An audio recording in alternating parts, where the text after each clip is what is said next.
Hi.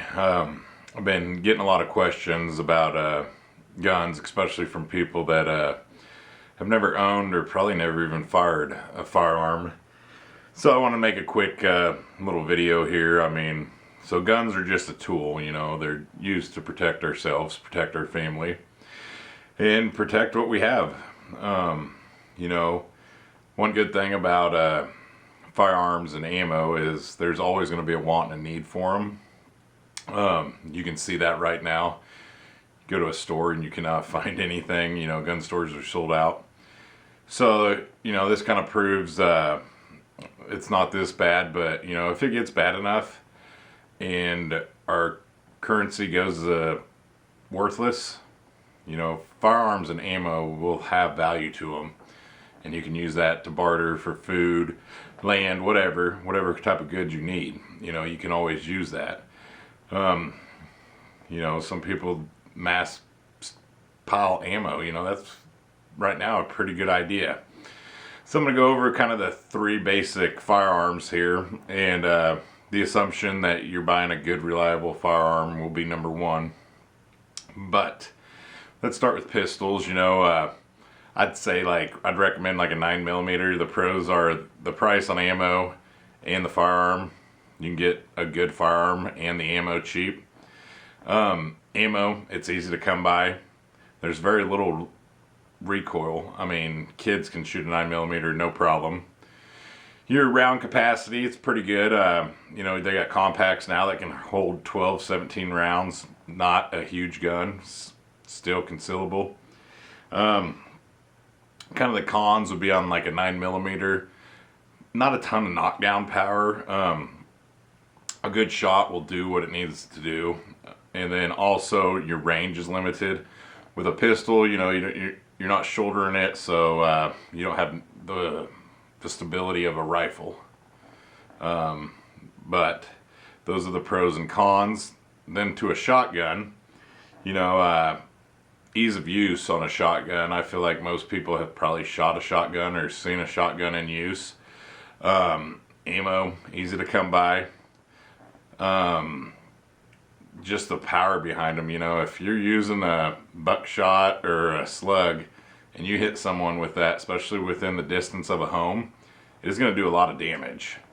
Some of the cons though are high recoil for sure. If you're using 3.5-inch slug or buckshot, it's going to have a lot of recoil. If you have a small frame, it's going to kick. And even on myself, using a 3.5-inch buckshot or slug, it's kicking me and bucking me around pretty good. Another con would be kind of limited capacity. Most shotguns hold up to 5 rounds, so you're not getting that capacity that you would with a handgun or a rifle. And also a con would be kind of low range. Yeah, it's great inside a home, but if you needed to take that firearm and move or leave, your range is going to be limited with that. And then we'll get to the evil AR.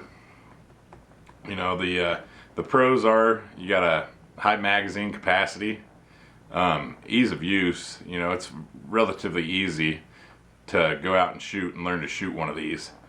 The recoil is so small. I think most people think this is a big scary gun, and you can go out and you can shoot it and you'll be amazed of little to no kick you will feel. Another pro is just the accessories. That the AR platform has been around long enough that you can get about anything imaginable with it. The red dots, sights, lasers,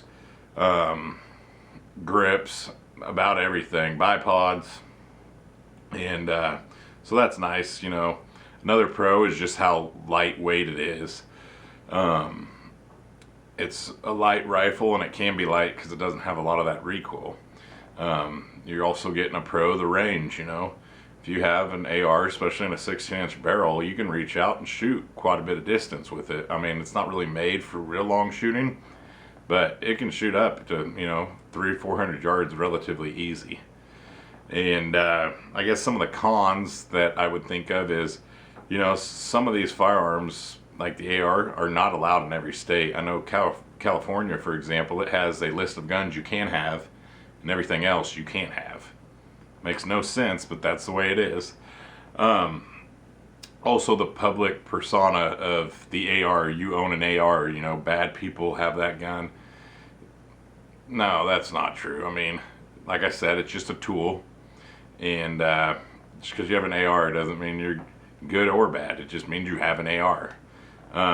Another con is if you've ever shot one of these, and especially if they have a muzzle brake on them, they're loud. You shoot one of these in the house without ear protection, you're gonna lose some hearing, and you're gonna have ringing for a couple weeks probably. So those would be the cons. For me, if it truly came to a state of emergency, I think I would prefer the AR over anything. Shotgun inside a home is great. Of course, pistol, you know, it's easy to maneuver with one of those. You know, don't limit yourself to one. I would say fire all these. Figure out what's best for you, what you like. You might like them all. But I'm the type of guy that I feel more comfortable when I walk into a room and everyone has a gun than no one has a gun. I like I said, they're just a tool, and the tool can be used for good and it can be used for bad. Most objects can be, but the only way to stop a bad guy with a gun is a good guy with a gun.